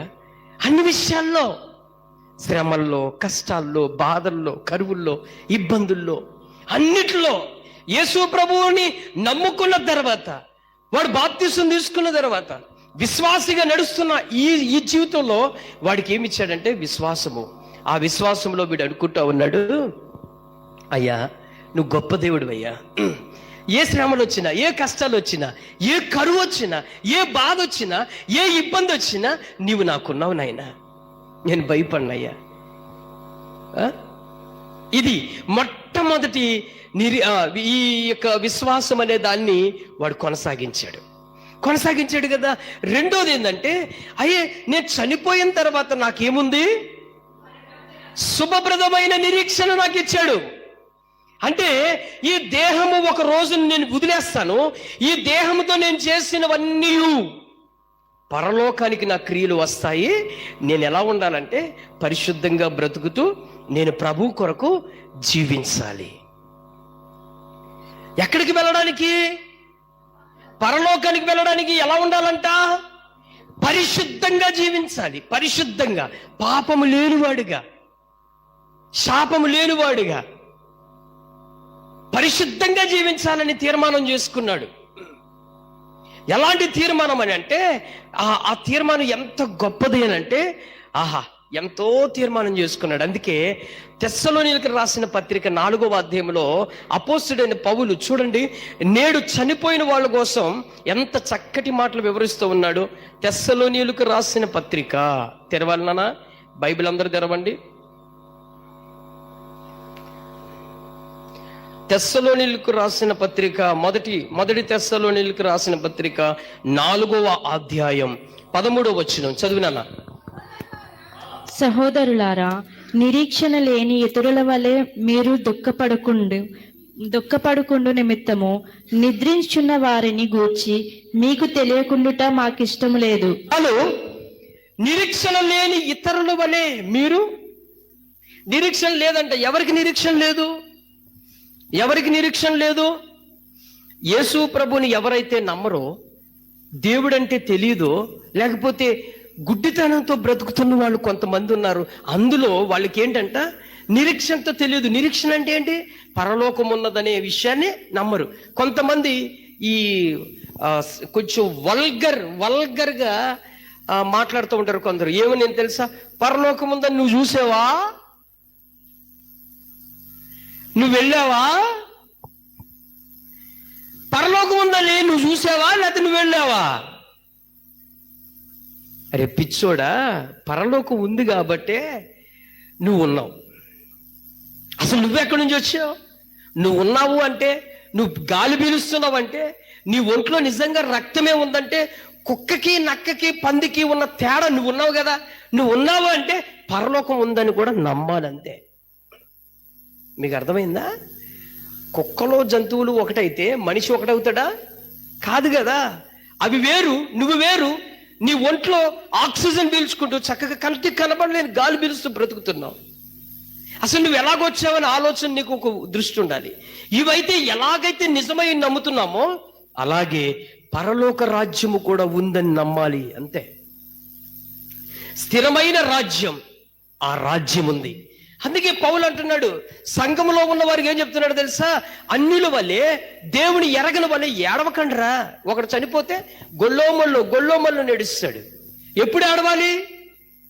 ఏడుపు ఎప్పుడు ఉండాలి చెప్పండి? వాడు చచ్చిపోకముందు ఏడవాలి. అప్పుడు ఏడవరు. ఎవడ తట్ట ఎవడ బుట్ట ఆడించుకుని వెళ్ళిపోతారు. అప్పుడు ఏడవరండి. ఈ వ్యక్తి రక్షణ పొందలేదు, ఈ వ్యక్తి యేసు ప్రభుని తెలుసుకోలేదు, ఈ వ్యక్తి నరకానికి వెళ్ళిపోతుందేమో అని దుఃఖం ఎవడికి లేదు, అనే బాధ ఎవడికి లేదు. నీ ఇంట్లో ఉందా? నా తండ్రి ఇంకా పరిశుద్ధంగా లేడు, నా భార్య ఇంకా ఆత్మీయురాలుగా లేదు, నా భర్త ఇంకా పరిశుద్ధుడిగా లేడు, ఆత్మీయుడిగా లేడు, నా పిల్లలు రోడ్లకు తిరుగుతున్నారు, అల్లచిల్లరగా ఉంటున్నారని ఆ భారం ఏడుపు నీకుంటుందా? బతుకున్నప్పుడు ఉండదు. వాడు చచ్చిపోతే తల నేలకేసి బాదుకోవడం, ఇదేంది బతుకురా? చిచి, దేవుడు అన్యాయం చేశాడురా, నన్ను మోసం చేశాడురా, నా భర్తను తీసేసుకున్నాడు రా, నా పిల్లల్ని తీసేసుకున్నాడు రా, నాకు అన్యాయం చేశాడురా, నా కడుపు కొట్టాడురా. ఇటువంటి ఎక్కడ లేని డైలాగులు, ఏడుపులు అప్పుడు వచ్చేస్తాయి. పౌలేమంటాడంటే, ఏడ్చారా? ఆ ఏడుపు ఎప్పుడు ఏడవాలి? ముందే ఏడవండి, ముందు ఏడువు. అయ్యా, నా పిల్లోడు మొబైల్కి బానిస అయిపోయాడయ్యా, నా పిల్లోడు సినిమాలకు బానిస అయిపోయాడయ్యా, నా కుమార్తె రోడ్లంబడి తిరిగి అలవాట్లకు బానిస అయిందయ్యా, నా భర్త బజారంపడి వెళ్ళిపోతున్నాడయ్యా. అప్పుడేడు. బతుకున్నంత వరకు ఏడో. ఆ ప్రభు దగ్గర ఆ విషయం చెప్పవు.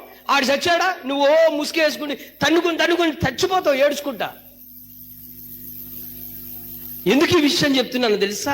నిరీక్షణ మనకుంది, పరలోక రాజ్యం మనకుంది. ఈ భూమి మీద ఈ క్షణమే మన శరీరాన్ని వదిలితే, చచ్చిపోతే వెంటనే మనం ప్రభు దగ్గర ఉంటాము అని నిరీక్షణ నీ పిల్లలకు నువ్వు నేర్పావా? అసలు నేర్పేది ఎక్కడా? నీ పిల్లలకి చెప్పావా? నానా, ఈ లోకం మనది శాశ్వతం కాదు నాన్న. మనము దేవుని కొరకు పరిశుద్ధంగా ఈ భూమి మీద బ్రతకాలి నాన్న. దేవుడి కొరకు నిజాయితీగా బ్రతకాలి, దేవుని కొరకు నమ్మకంగా బ్రతకాలి. ఇదిగో ఈ లోకము ఏది మనకి శాశ్వతం కాదు. ఇదిగో మీ నాయన నేను కష్టపడిన ప్రతి రూపాయి కూడా శాశ్వతం కాదు. వీటి మీద మనసు పెట్టుకోదు నాన్న. నిన్ను పోషించి నిన్ను బ్రతికించి పరలోకములో నీకు ఆయుష్ ఇచ్చే ఆ దేవుని కొరకు బ్రతుకున్నాను అని చెప్పిన తల్లిదండ్రులు ఎంతమంది ఈరోజు? నేను చచ్చిపోతున్నాను, నువ్వు జాగ్రత్తగా ఉండే. ఆడెవడో 50,000 ఇవ్వాలి, ఆమెమో 30,000 ఇవ్వాలి. అదిగో మరి బ్యాంకులో బంగారం ఉంది, అవన్నీ విడిపించేసి జాగ్రత్త, మరి నేను చచ్చిపోతున్నాను. ఇది చెప్పేది. దావీదు సొలొమోనుని పిలిచి ఏమంటాడో తెలుసా? దావీదు సొలొమోనుని పిలిచి, నా కుమారుడు సొలొమోను, నేను నిస్వార్థంగా నా దేవుని ఎదుట నేను నడుచుకున్నాను, ఆయన ఆజ్ఞలను ఆయన కట్టడలను నేను పాటించి జీవించాను కాబట్టే నన్ను ఈ స్థితిలో ఉంచాడు. నాయనా, మన వంశంలో ప్రతి ఒక్క రాజుని మన వంశంలో నుంచి దేవుడు నిలబెడతానని మాట ఇచ్చాడు. కాబట్టి నువ్వు శాసనాల వైపు ఆజ్ఞల వైపు నిలకడగా ఉండి దేవునికి నమ్మకంగా బ్రతుకని చెప్పాడు, హెచ్చరించాడు. సొలొమోను, నువ్వు దేవుని కొరకు నీతిగా బ్రతుకన్నాడు. ఈరోజు తల్లిదండ్రులు, ఈరోజు భార్య భర్తలు ఏమీ లేదు, ఇదంతా చచ్చిపోయిన తర్వాత తలబాదుకుంటాం. ఈ మధ్యన ఒక తల్లి అంటుంది, దేవుడు నా ప్రాణం కూడా తీసేసుకుంటే మా ఆయన తీసేసుకున్నావు, నన్ను కూడా తీసేసుకో.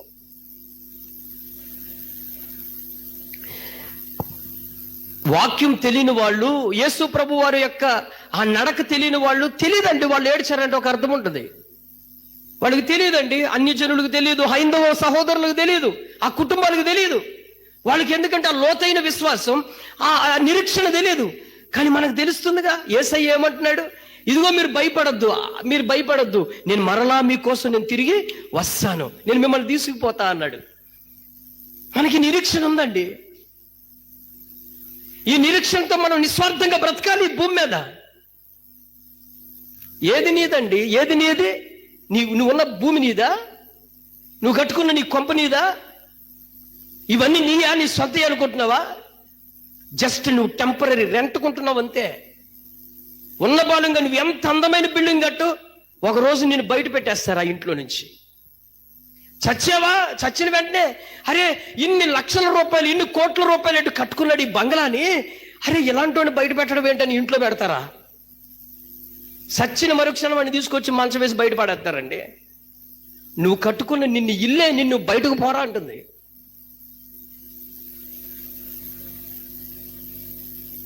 నువ్వు కొనుక్కున్న కొన్ని లక్షల రూపాయల కారు కూడా నిన్నేం చేస్తుందో తెలుసా? ఒక రోజు అది శుభ్రంగా ఉంటుంది, నువ్వే పోతావు దాన్ని వదిలేసి. నా పిల్లరా, శుభప్రదమైన నిరీక్షణ ప్రభు మనకిచ్చాడండి. శుభప్రదమైన నిరీక్షణ. ఈ నిరీక్షణ మీలో నిజంగా ఉందా? ఈ నిరీక్షణ నువ్వు నమ్మితే దేవుని కొరకు నిశ్చయంగా బ్రతుకుతావు నువ్వు. ఈ నిరీక్షణ ఉన్న వాళ్ళు ఈ భూమి మీద దేని మీద ఆశలు ఉండవండి. ఆశలు ఉండవు వాళ్ళకి. వాళ్ళ ఆశ ఏంటో తెలుసా? శుభప్రదమైన నిరీక్షణ కలిగిన వాళ్ళకి ఆశ ఏంటో తెలుసా? ఇంకెంతమందిని ప్రభు వైపు నడిపించాలి, ఎంతమందిని ఇంకా నేను దేవుని దగ్గరికి తీసుకురావాలి, ఎంతమందిని వాళ్ళని ప్రభువులో బలపరచాలనే తపన ఆశ అనుకుంటుంది. అది నీ ఆశ అంతా ఈ 4 రూపాయలు పోగొట్టి ఏం కొందామా, ఈ రూపాయలు పోగొట్టి ఏం చేద్దామా, ఈ రూపాయలు పోగొట్టి, ఇది నీ ఆశ. శుభప్రదమైన నిరీక్షణ కలిగిన వాడు దేవుని కొరకు ఖర్చు అయిపోతాడు. నిరీక్షణ కోసం బ్రతికిన వాడు దేవుని కొరకు దారపోసేస్తారు. దేవుని కొరకు వాళ్ళ ప్రాణాన్ని, వాళ్ళ శరీరాన్ని, వాళ్ళ బలాన్ని, వాళ్ళ ధనాన్ని కూడా దేవుని కొరకు ఖర్చు అయిపోతారండి. అది నిరీక్షణ. అందుకే పరలోకంలో మీ ధనం కూర్చుకోండి ఎందుకు చెప్తున్నాడు ఆయన? పరలోకంలో కూర్చుకోండి అంటే ఏంటి? నువ్వు ఇంతకాలం ఇక్కడ గొడ్డుల సాగరే చేసి నువ్వు సంపాదించినంత వదిలేసి పోతావు. ఇది గుర్తుపెట్టుకు, ఇది వాస్తవం. రేపొద్దుట మా సేవకుడు చెప్పినా కూడా నా బుర్రలో పనిచేయలేదు అనుకుంటావు, ఏడుస్తావు అక్కడ రొమ్ములు బాదుకుని. నీకంటే బేదవాడు, నీకంటే కూలివాడు, నీకంటే రోజు కూలి పని చేసుకునేవాడు నీకంటే ఎక్కువ రాజ్యంలో నిలబడిపోతాడు. సిగ్గుమాలిన ముఖంతో బతకాలి. ఇంత ఉద్యోగం చేశాను నేను, ఇంత వ్యాపారం చేశాను నేను, నా రూపాయలని భూమి మీద తగలేసుకున్నాను, దేవుని కొరకు నేనేం చేయలేకపోయానని నీకంటే ఒక కూలి పనికి వెళ్ళినోడు, ఒక బీద విధవరాలు నీకంటే నీ తలదని నుంచుంటది అక్కడ దేవుని ఎదుట. నుంచుని సాక్ష్యం పలుకుతుంది. దేవుడు పలికిస్తాడు, అబ్బాయి నీకు ఇచ్చిన ఉద్యోగం ఏంటిరా, అబ్బాయి నీకు ఇచ్చిన వ్యాపారం ఏంటిరా, ఏం చేస్తావురా అని అడిగితే ఏం చెప్తావు? ఏం చెప్తావు? ఏం చెప్తారండి? ఏంది నీ నిరీక్షణ? ఏది నీ నిరీక్షణ? భూమి మీదే, భూమి మీద ఇంకా ఉండిపోతాం. ఇక్కడ నేనుంటాను, నా పిల్లలు ఉంటారు, నా పిల్లలు ఉంటారు, అందరూ ఉంటారు. కాబట్టి ఇక్కడ ఏదైనా కూర్చేయాలండి, నిలబెట్టేయాలండి.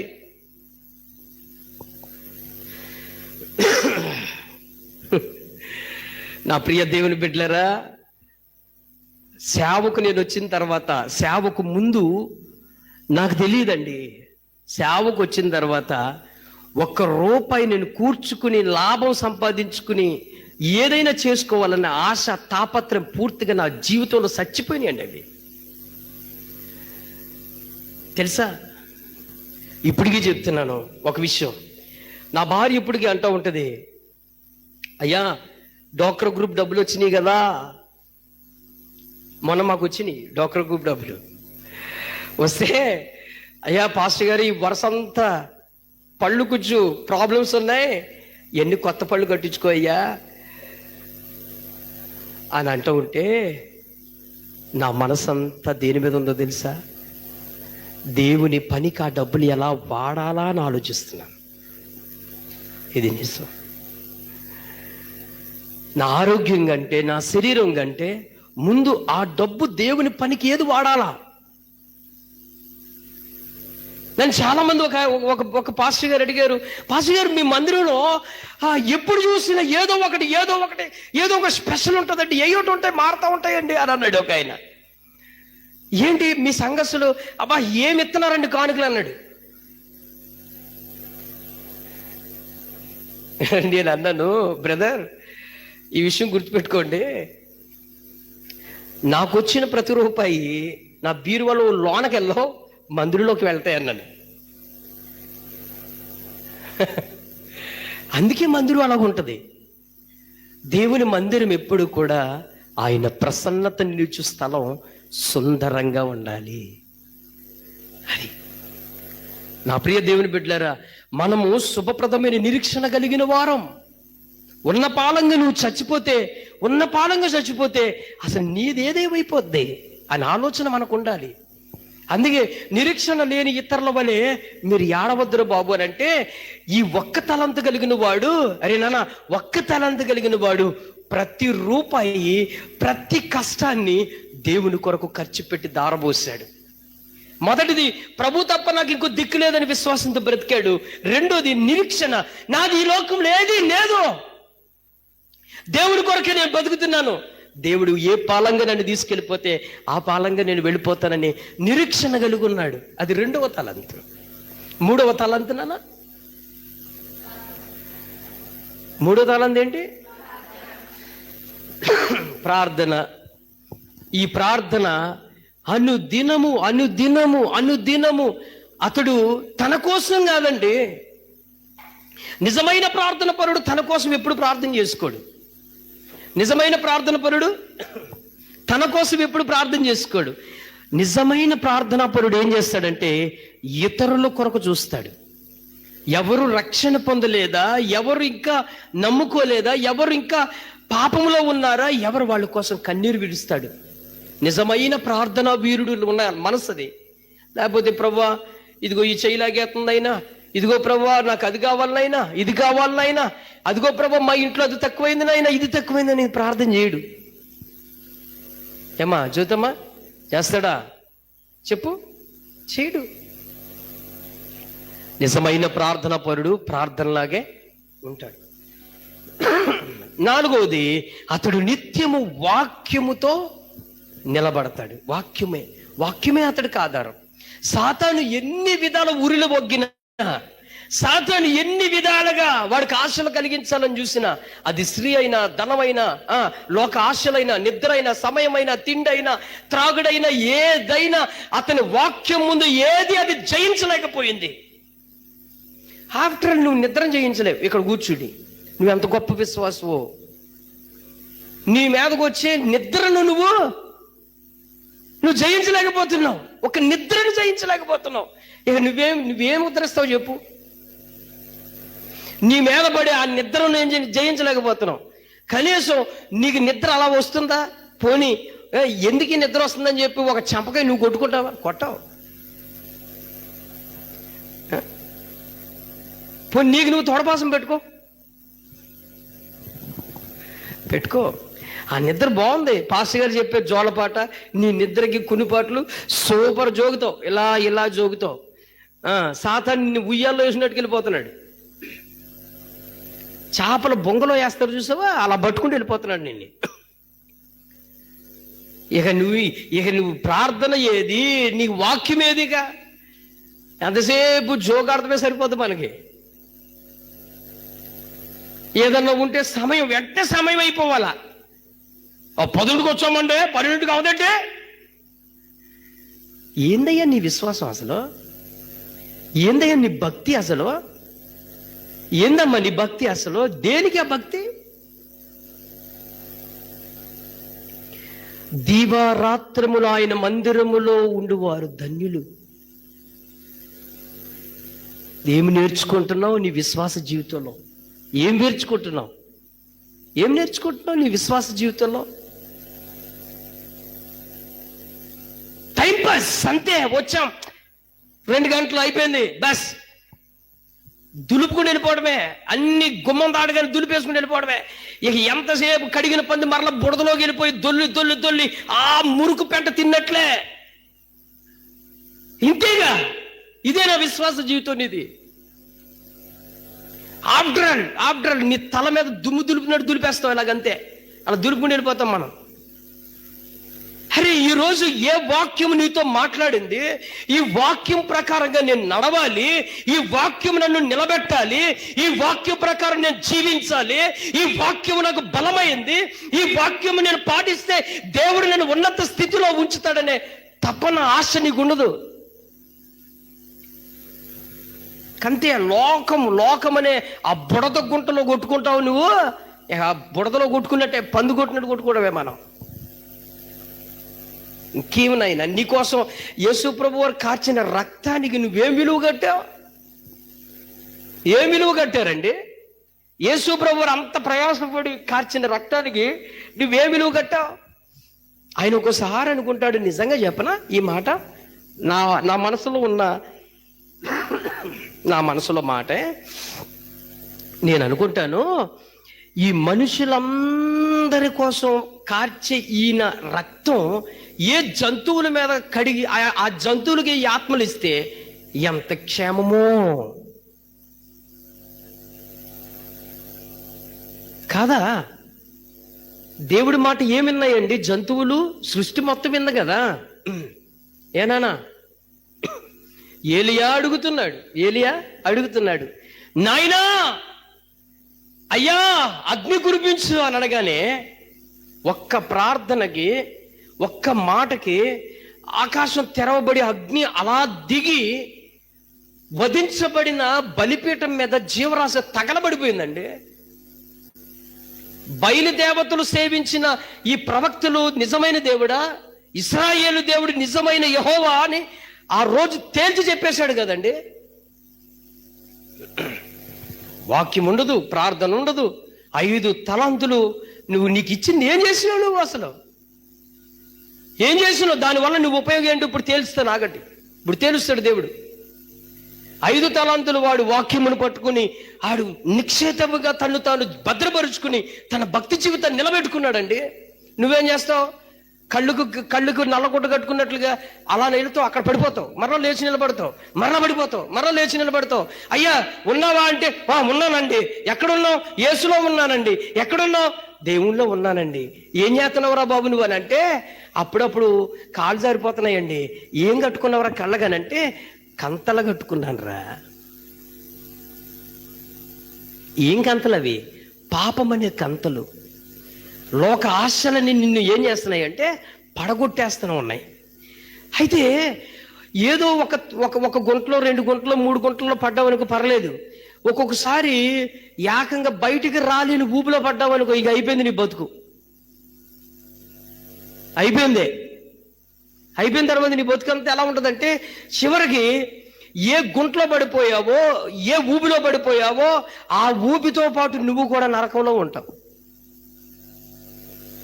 అప్పుడు నానంటుడు కనబడి, సార్ నీకు ఇంకేం ఉండదు. ఏం చేసావురా అంటే, ఈ జీవితం అంతట్లో నువ్వేం చేసావురా నాయన అంటే ఏమంటావు తెలుసా?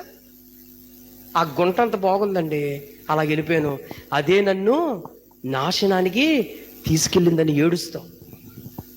నా ప్రియ దేవుని బిడ్డలారా, వాక్యమును నువ్వు బలపరుచుకుని నీ భక్తి జీవితాన్ని స్థిరపరుచుకుని బ్రతకాలి ఈ భూమి మీద. ఈ 1 తలంతు కలిగిన వాడు అలా నిలబడి ఆఖరిగా 5వ తలంతులో శిష్యత్వం చేశాడు. శిష్యత్వం అంటే ఏంటో తెలుసా? ఈ 4 తనలో పరిపూర్ణంగా నెరవేర్చిన తర్వాత అనేక మందిని ఇంకొక 5ను సంపాదించాడంట. లాస్ట్ ఏంటో తెలుసా? శిష్యత్వం అంటే ఇంకొక 5గురిని సంపాదించాడు. ఈ 5 ఇచ్చాడు కదా, ఈ 5 దేనికివి? తను తాను కాపాడుకోవటానికి ఒక్కటేనా? ఈ 5 తను తాను కాపాడుకోవటానికి ఒక్కటేనా? ఈ 5తో పాటు ఇంకొక 5గురిని నిలబెట్టుకున్నాడు. ఇదే తలంతులు కలిగిన వారు ఇంకొక 5గురు సంపాదించాడు. ఈ లోపల వచ్చేసాడు యజమానుడు. వచ్చిన తర్వాత ఇప్పుడు అడుగుతున్నాడు, అరే నీకు ఇచ్చిన 5 తలంతులు ఏం చేసావురా అని అంటే, అయ్యా నా యజమానుడా, అయ్యా నీవిచ్చిన 5 తలంతులు విశ్వాసము, నిరీక్షణ, ప్రార్థన, వాక్యము, శిష్యత్వం, ఈ 5 నేను సంపాదించి ఇదిగోనయ్యా 5గురిని సంపాదించాను. 5గురు సంపాదించానయ్యా. దేనికోసం సంపాదించాడు? పరలోక రాజ్యానికి సిద్ధపరిచాడు. ఈ 5 నాకు మాత్రమే కాదు, ఇంకొక 5గురిని.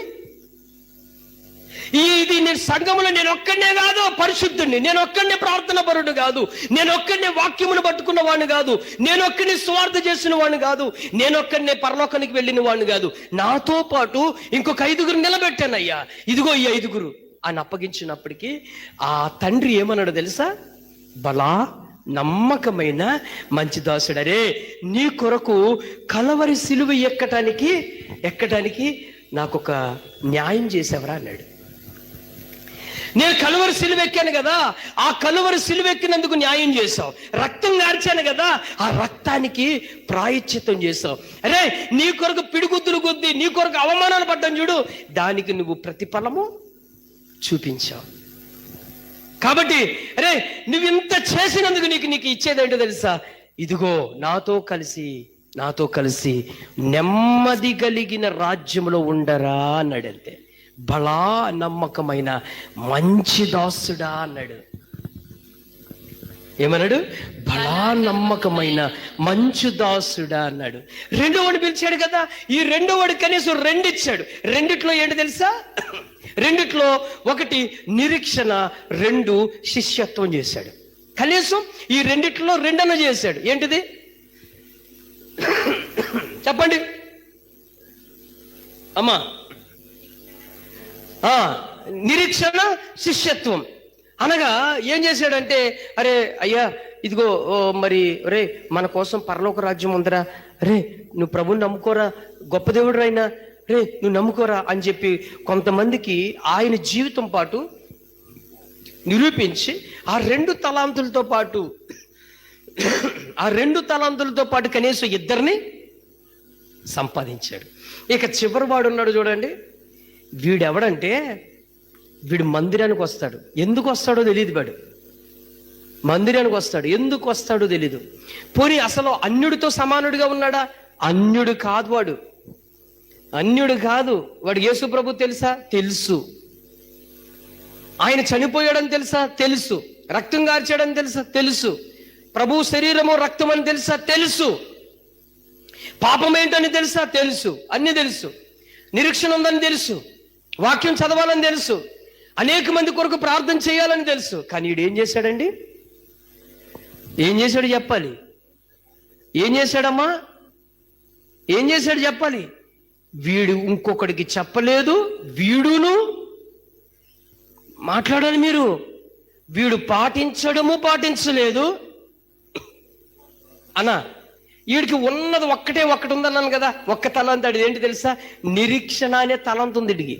అంటే నేను ప్రభు దగ్గరికి వెళ్ళిపోతానులే, అరే రే నేను కూడా బాప్తీసం తీసుకున్నాను రా, రే సినిమాలకు వెళ్ళినా ఏం చూసినా ఎలా ఉన్నా పరలోకి వెళ్ళిపోతాను రా, ఎందుకంటే యేసు ప్రభుని నమ్ముకున్నాను రా నేను అని నిరీక్షణ ఉందంట వీడికి. వీడికి విశ్వాసంతో పని లేదన్నా, వాక్యంతో పని లేదు, ప్రార్థనతో పని లేదు, ఇంకొకటి రక్షించాలన్న ఆలోచన లేదు, ఇంకొక ఇద్దరు నడిపించాలన్న తలంపు లేదు వీడికి. వీడికి ఎంతసేపు ఒకటి ఉంది. ఏంటో తెలుసా? నేను పరలోకానికి వెళ్ళిపోతాను. ఎందుకని వెళ్ళిపోతావు? ఎందుకంటే నేను బాప్తీసం తీసుకున్నాను, పేరు మార్చారు, నా పేరు మోషే, నా పేరు యెహోషువ, నా పేరు దానియేల్, నా పేరు జోషువా, నా పేరు పౌలు,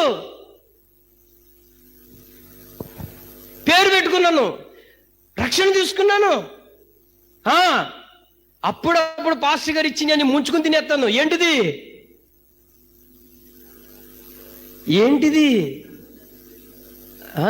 ఏంటి? రొట్టి. మీ భాషలో రొట్టి ద్రాక్షరసంగా ఉంది మీకు. ఆ భాష పదం మీరు పలకూడదు ఎప్పుడు కూడా. మనం పలికేది ప్రభు శరీరము, ఆయన రక్తం.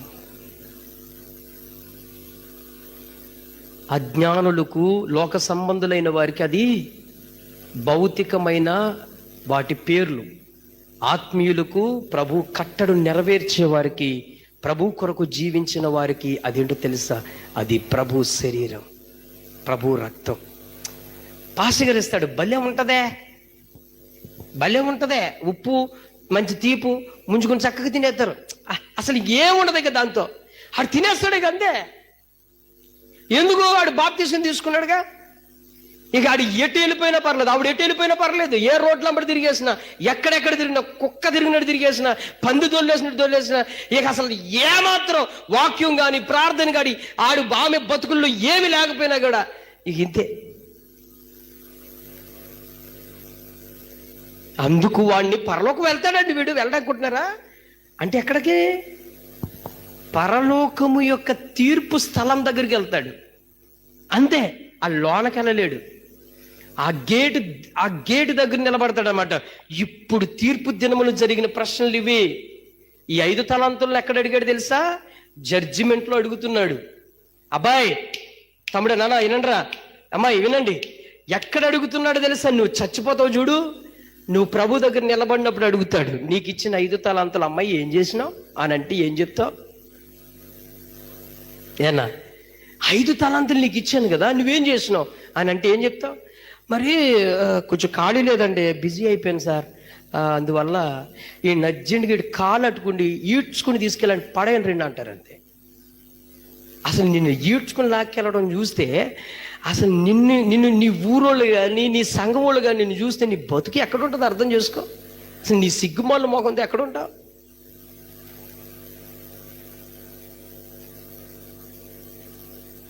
అసలు ఒక్కసారి రిమెంబర్ చేసుకో.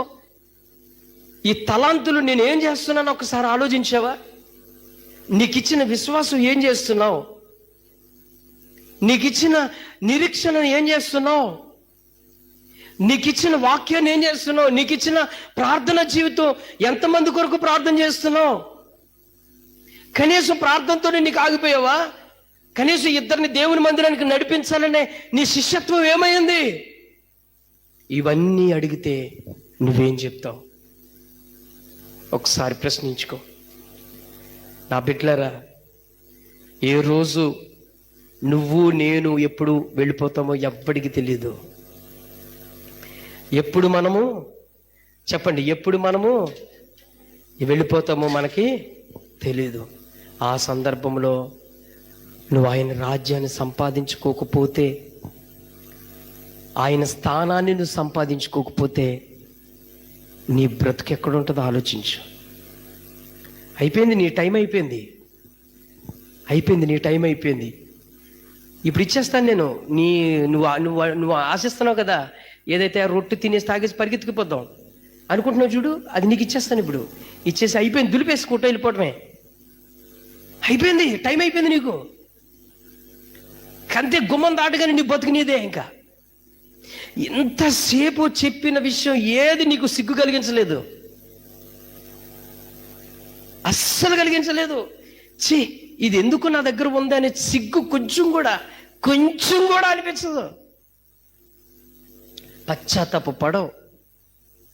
ఎందుకు నాయనా ఈ బ్రతుకులో ఇటువంటి అసభ్యకరమైనవి నేను ఎందుకు పాటించాలి? నా జీవితం, నా బ్రతుకు మార్చని నీకు నువ్వు అనిపించుకుని కలత చెంది మార్చుకునే మనస్సు, మార్చుకునే హృదయం నీకు ఎప్పుడు ఉండదు. నీ హృదయాన్ని ఇంకా కఠినం చేసుకుంటున్నావు, కఠినం చేసుకుంటున్నావు. పాస్టర్ గారు మమ్మల్ని అన్నాడు, నన్నే అన్నాడు, ఆనే అన్నాడు, ఈయన్నే అన్నాడు. అసలు దేవుడు నిన్ను దర్శిస్తున్నాడు, నీ మనసు మార్చుకుని, నీ స్థితి మార్చుకొని నీకు చెప్తున్నాడని ఆలోచన చెయ్యు. ఎవడికి వాడే. ఇంకొకటి పక్కనోడు ఏమంటాడు తెలిసే, ఓహో వాళ్ళ కోసమే అనుకుంటా పాస్టర్ గారు చెప్పాడు అంటే నీ కోసం కాదా? వాళ్ళు మందిరానికి రావట్లేదని వాళ్ళ కోసం చెప్పాడు, వీళ్ళు మందిరానికి రావట్లేదని వీళ్ళు అలాగుంటున్నారని. నీ బతుకు నువ్వు చూసుకో అమ్మాయి. నీకు నువ్వు ఇది నా జీవితం, నాలో ఇంకా లోపాలు ఉన్నాయి ప్రభువా. నిజంగా నాకు ఇచ్చిన 5 తలాంతుల్లో నేను ఏది నెరవేర్చలేకపోతున్నాను, ఈ 5 తలాంతుల్లో నేను ఎక్కడో త్రోవ తప్పిపోతున్నాను అని నువ్వు పశ్చాత్తపడు. ప్రభు దగ్గర అడుగు, ఒప్పుకొని విడిచిపెట్టు. ఏదో పాస్టర్ గారు మనతోనే ఉంటాడు, మన పక్కనే ఉంటాడు, మన ఊరుడే కదా అని మీరు ఎప్పుడైతే ఆ తోటలో పెట్టి బతికారనుకో, రేపు తీర్పు దినాన్ని మీరు లెక్క అప్పగించుకోవాలి. ఎన్నిసార్లు నేను నిన్ను గద్దించిన, ఎన్నిసార్లు నీ మనసును తట్టేలాగా నేను మాట్లాడిన, నీ మనసు, నీ బుద్ధి మారలేదు అబ్బాయి, అమ్మాయి, నీ బుద్ధి మారలేదు. అదిగో మా ఊరు పాస్టర్ గారేనండి, మా కులమోడేనండి, మా ఇంటి పేరుడేనండి, మా పక్కనే ఉంటాడండి, మాతో పడి తిరుగుతాడండి, ఆయన మాటలు అలాగే మాట్లాడుతూ ఉంటాడని దులిపేసుకున్నావు అనుకో, రేపొద్దు నీ గతి ఎలా ఉంటుందో ఆలోచించుకో. మోకరించు, ప్రభు దగ్గర అడుగుదామా? మోకరించు, ప్రభు సన్నిధిలో మోకరించు. ప్రభువా, ఒక్కసారి అడుగుదాం. అయ్యా, దయచేసి 5 తలాంతులు కలిగిన వాడు అడుగుతావా? ఒకసారి నీ మనసులో ఈ 5 తలాంతులు ఉన్నాయా? నీ హృదయంలో 5 తలాంతులు ఉన్నాయా? ఒకసారి ప్లీజ్. మనం సరదాగా నవ్వుకుని కోలాటం వేసుకునే రోజులు కాదు ఇవి. మావాడే, మనవాడే, మన ఇంటి వాడే, మన ఊరోడే, మన కులవాడే అని చెప్పుకునే రోజులు కాదు. నీ జీవితం నీదే లెక్కల్లోకి తెచ్చుకో. ఒకసారి నిన్ను నువ్వు పరీక్షించుకో. ప్రభువా, నేను ఇంకా సరి చేసుకోవాలయ్యా,